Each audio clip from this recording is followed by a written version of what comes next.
BJP की चाणक्य नरोत्तम मिश्रा की क्या लॉटरी निकलने वाली है? क्या नरोत्तम मिश्रा को बड़ी जिम्मेदारी मिलने वाली है? ऐसा क्यों कहा जा रहा? ऐसे सवाल क्यों उठ रहे हैं? तो दर्शकों, इसके पीछे दो बड़े कारण हैं। पहला कारण है दतिया सीट पर कांग्रेस विधायक का मामला फंसना और दूसरा कारण है राज्यसभा का चुनाव होना। हालांकि इस बीच लोगों के मन में नरोत्तम मिश्रा को लेकर भी कई तरह के सवाल खड़े हो रहे हैं।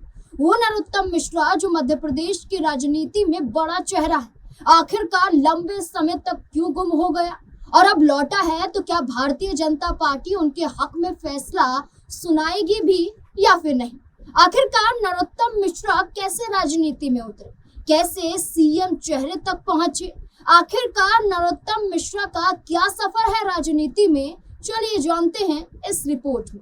नमस्कार, मैं हूं नाज़मीन खान और आप देख रहे हैं SPN 9 न्यूज। दतिया विधानसभा सीट पर उपचुनाव की संभावना है। वर्तमान कांग्रेस विधायक राजेंद्र भारती अयोग्य घोषित हो गए। उन्हें बैंक धोखाधड़ी के केस में 3 साल की सजा हुई। जहां संभावना दतिया सीट पर उपचुनाव की है, तो वहीं दूसरी तरफ राज्यसभा की भी 3 सीटें खाली हो रही हैं, जिन पर चुनाव होने जा रहे हैं। जिसके बाद से ही पूर्व गृह मंत्री नरोत्तम मिश्रा की मध्य प्रदेश में सक्रियता बढ़ गई है, क्योंकि वे चुनाव में हारने के बाद मेन स्ट्रीम पॉलिटिक्स से दूर हो गए थे। लेकिन इन चर्चाओं के बीच भाजपा प्रदेश अध्यक्ष हेमंत खंडेलवाल से अचानक हुई मुलाकात खास बन गई है।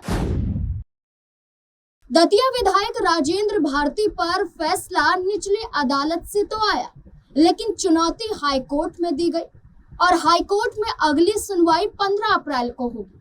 हाईकोर्ट से अगर फैसला नहीं पलटता है, तो दतिया में 6 महीने के अंदर उपचुनाव कराना अनिवार्य होगा।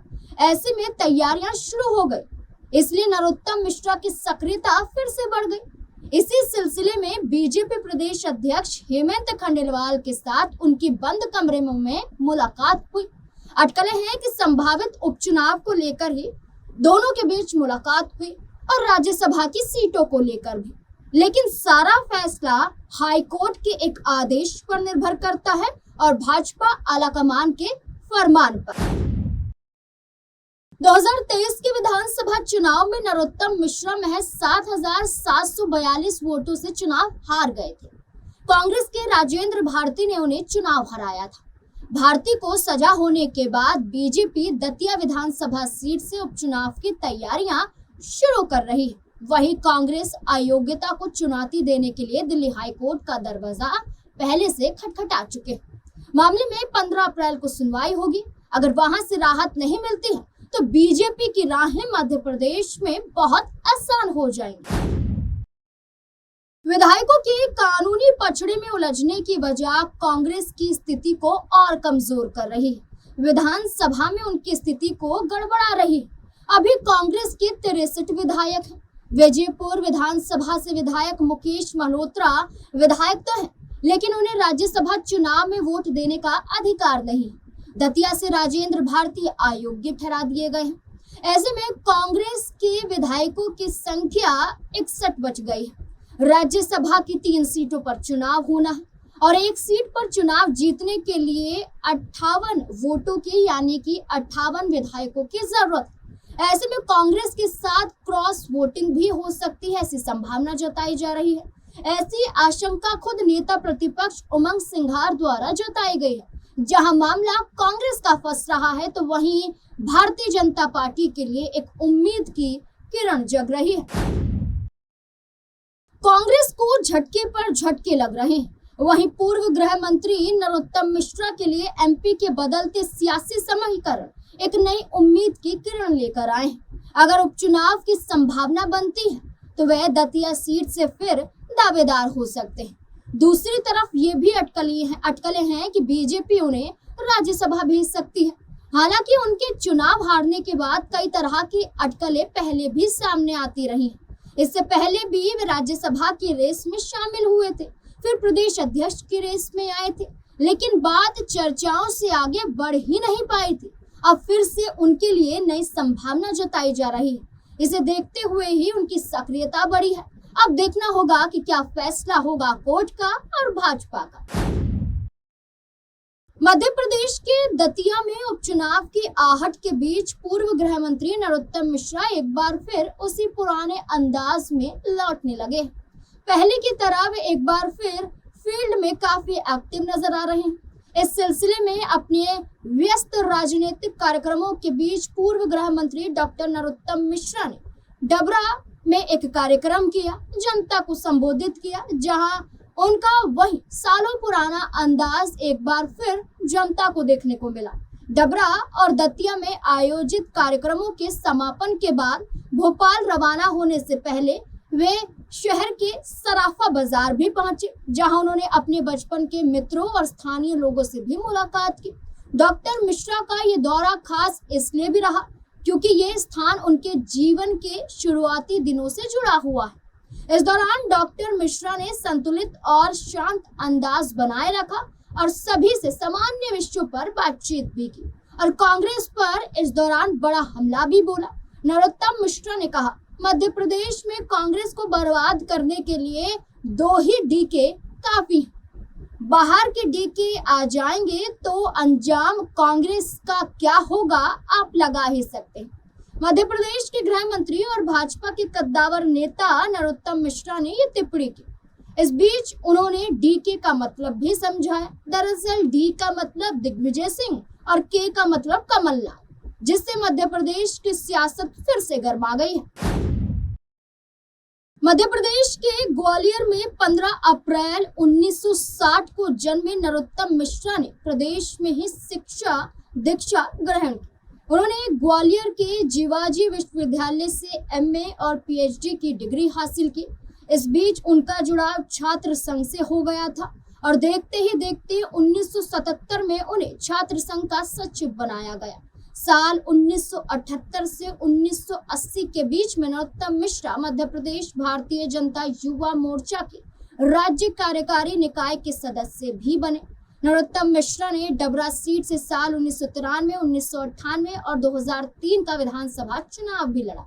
हालांकि 1993 के चुनाव में उन्हें जीत नहीं मिल पाई। नरोत्तम मिश्रा पहली बार साल 2003 में बाबूलाल गौर सरकार में राज्य मंत्री बने।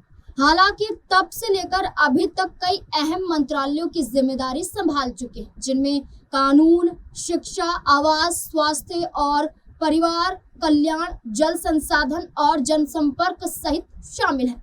साल 2005 में शिवराज सिंह चौहान ने पहली बार जब मुख्यमंत्री पद की शपथ ग्रहण की, तब नरोत्तम मिश्रा को संसदीय कार्य मंत्री का जिम्मा सौंपा गया था। मध्य प्रदेश में भाजपा का ब्राह्मण चेहरा माने जाने वाले नरोत्तम मिश्रा की हैसियत शिवराज सरकार में नंबर 2 की थी। उनके कार्यकाल के दौरान राज्य का गृह मंत्री भी बनाया गया। माना जाता था शिवराज सिंह चौहान के नरोत्तम मिश्रा के खासम खास माने जाते हैं। नरोत्तम मिश्रा खासम खास माने जाते हैं शिवराज सिंह चौहान के। तभी तो ये भी कहा जाता था कि शिवराज सिंह चौहान के बाद अगला कोई मध्य प्रदेश का मुख्यमंत्री होगा तो वो नरोत्तम मिश्रा ही होंगे। इसके अलावा कोई और चेहरा हो नहीं सकता है। हालांकि ऐसा हो ना सका। नरोत्तम मिश्रा लगातार सुर्खियों में बने रहते हैं, लेकिन एक किस्सा ऐसा भी है जब चुनाव आयोग ने उन्हें चुनावी मैदान में उतरने से रोक दिया था। हालांकि हाई कोर्ट ने उन्हें राहत दे दी थी, जिसकी बदौलत उन्होंने साल 2018 का विधानसभा चुनाव लड़ा था। दरअसल नवंबर 2008 में तो इसलिए सबसे अलग है नरोत्तम शीर्षक के साथ कुछ स्थानीय समाचार पत्रों में एक समान रिपोर्ट छपी थी, जिसे चुनाव आयोग ने कथित तौर पर कानून का उल्लंघन माना था और 2017 में उन्हें चुनाव लड़ने से रोक दिया। हालांकि हाई कोर्ट से राहत मिलने के बाद 2018 में उन्होंने चुनावी मैदान में अपनी किस्मत आजमाई। 6 बार के विधायक नरोत्तम मिश्रा ने 2018 के विधानसभा चुनाव में महज 2600 वोटों से जीत हासिल की थी। 2018 के विधानसभा चुनाव में कांग्रेस ने जीत हासिल की और कमलनाथ को मुख्यमंत्री बनाया।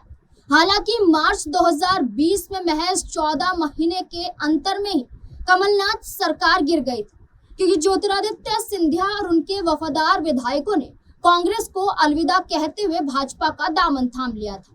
दरअसल ज्योतिरादित्य सिंधिया समेत कांग्रेस के 3 दर्जन से अधिक विधायकों को भाजपा में शामिल कराने के लिए ऑपरेशन लोटस चलाया गया था और इसमें कई बड़े चेहरे शामिल थे और इसी सफलता में नरोत्तम मिश्रा ने भी अहम भूमिका अदा की थी। नरोत्तम मिश्रा की बढ़ती लोकप्रियता उन्हें मध्य प्रदेश में ही नहीं बल्कि राष्ट्रीय राजनीति में भी एक महत्वपूर्ण ब्राह्मण चेहरे के तौर पर स्थापित करती है।